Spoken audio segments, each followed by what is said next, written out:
आप सब छात्र छात्राओं को बधाई देता हूं जिनका परीक्षा परिणाम बहुत अच्छा रहा है। लेकिन जो बच्चे पास नहीं हो पाए या जो ऐसा समझते हैं कि मेरा परीक्षा परिणाम अपेक्षा के अनुरूप नहीं है, उनको भी चिंता करने की जरूरत नहीं है। आपकी बार बहुत अच्छी पढ़ाई करना, आपका बहुत अच्छा परिणाम रहेगा।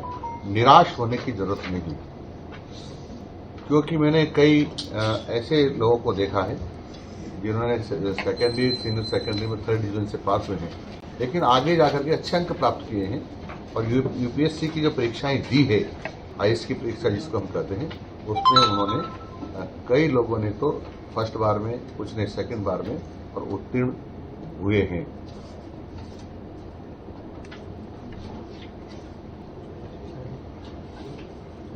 कुछ पूछना है?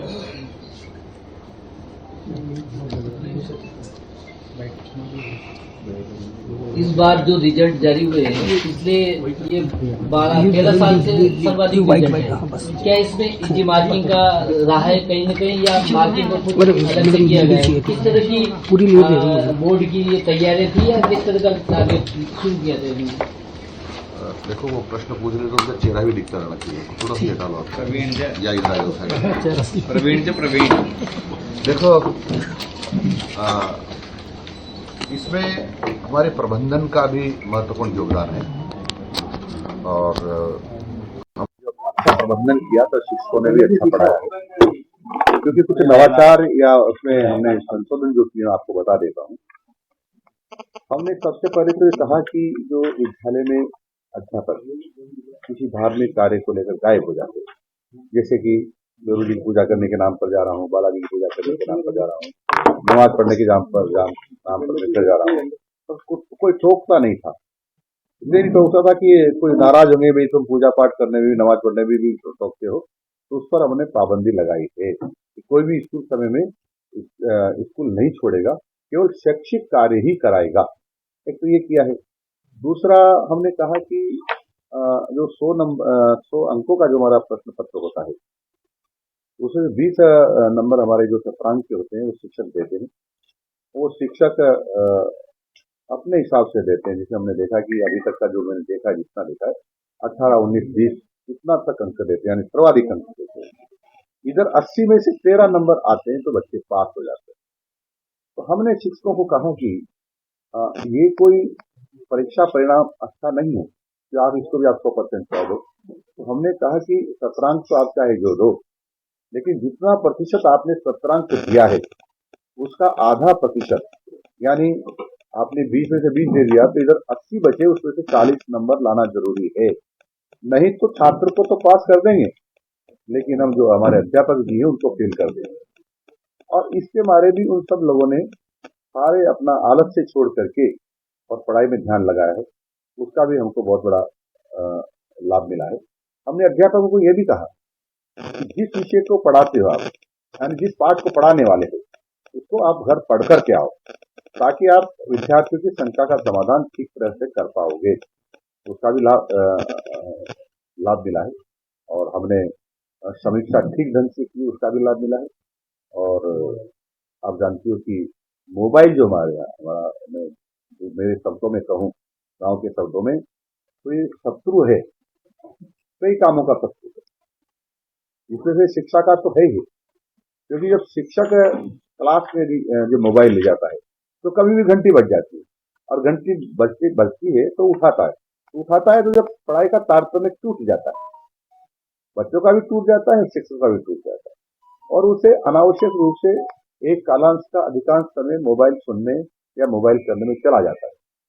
कुछ अध्यापक ऐसे भी थे जो मोबाइल में कुछ देखते ही रहते थे, पढ़ाते नहीं थे। तो हमने मोबाइल ले जाने पर कक्षा में पूर्णतः पाबंदी लगाई कि कोई भी शिक्षक अपनी कक्षा में जो पढ़ाते समय कोई भी मोबाइल नहीं ले जाएगा। उसके कारण भी बच्चों को जो पढ़ने का समय ज्यादा मिला है, शिक्षक को पढ़ाने का समय ज्यादा मिला है, उसका भी लाभ विद्यार्थियों को हुआ है। और इसके कारण से परीक्षा परिणाम बेहतर रहे हैं, क्योंकि हम लगातार इस बात की समीक्षा करते रहे हैं। और अध्यापकों को भी जो मर्यादित भाषा में हमने उनको समझाया कि विद्यार्थियों के हित में जो होगा वही आप लोग करना चाहिए, हम भी वही करेंगे, क्योंकि पहला काम हमारा छात्रों का ही है और सेकेंडरी है हमारा कर्मचारी अधिकारियों का ही है। पहला छात्रों का ही है, इसलिए आप सब लोगों से मेरी अपेक्षा है आप ठीक काम करें। दूसरा ये भी था कि शिक्षकों की 4-5 साल से लगातार ये मांग थी कि हमारा प्रमोशन करिए, लेकिन पूर्ववर्ती सरकार ने अधिकांश का हुआ कि प्रमोशन किए ही नहीं।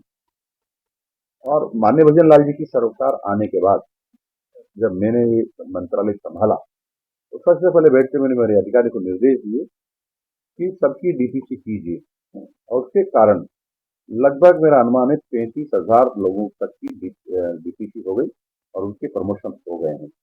और कुछ दिनों में हम 21,000 के आसपास और शिक्षकों के प्रमोशन करने वाले हैं। उससे भी वो खुश थे, संतुष्ट थे, और इसलिए उन्होंने अपना पढ़ाई में मन लगाया और उसका भी एक परिणाम है। थर्ड ग्रेड वाले भी आंदोलन कर रहे हैं। जब तक ग्रेड थर्ड वाली डीपीसी नहीं होगी, आगे का बेरोजगार खाली नहीं होगा, तो वैकेंसी में बहुत बड़ी चुनौती होगी। तो क्या स्थिति तैयार की है? क्या दोबारा बताएं? ग्रेड थर्ड के प्रमोशन को लेकर क्या प्लानिंग है? यदि आपने मेरी बात सुनी नहीं।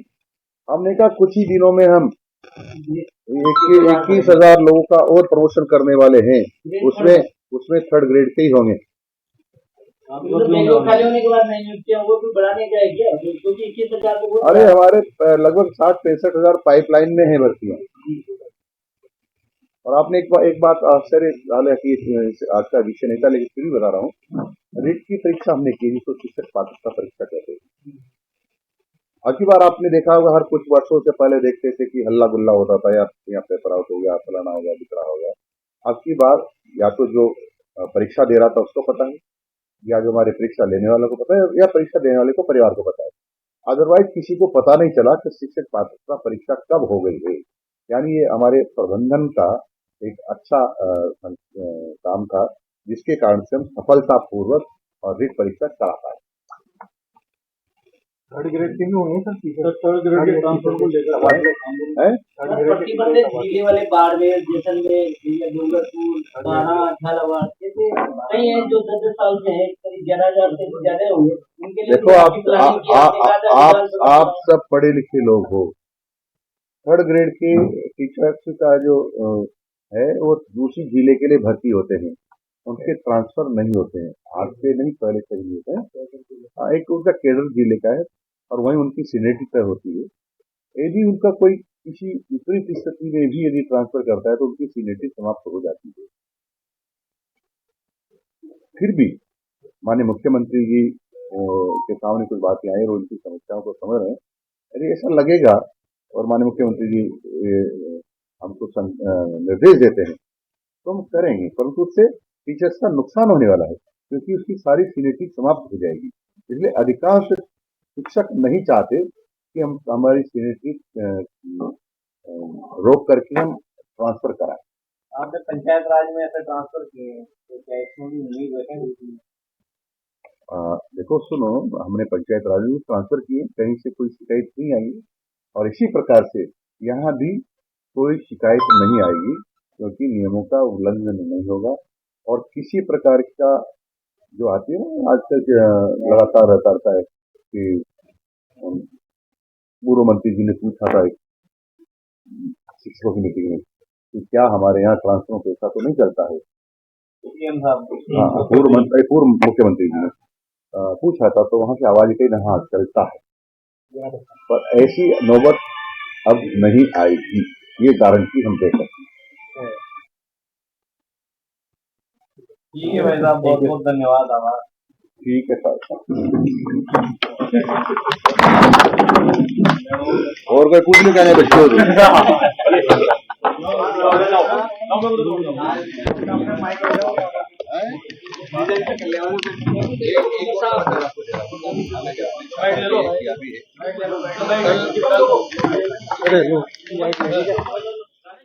तो आरबीएसई ने देखिए 10वीं का परिणाम जारी कर दिया है। बड़ी खबर आपको बता रहे हैं, शिक्षा मंत्री ने ये रिजल्ट जारी किया है। 10वीं का रिजल्ट 93.06% रहा है, ये बड़ी जानकारी आपको दे रहे हैं। और 94.08% जो है छात्राओं का परिणाम रहा है। इस बार भी छात्राओं ने बाजी मारी है। छात्रों का 93.16% परिणाम रहा। शिक्षा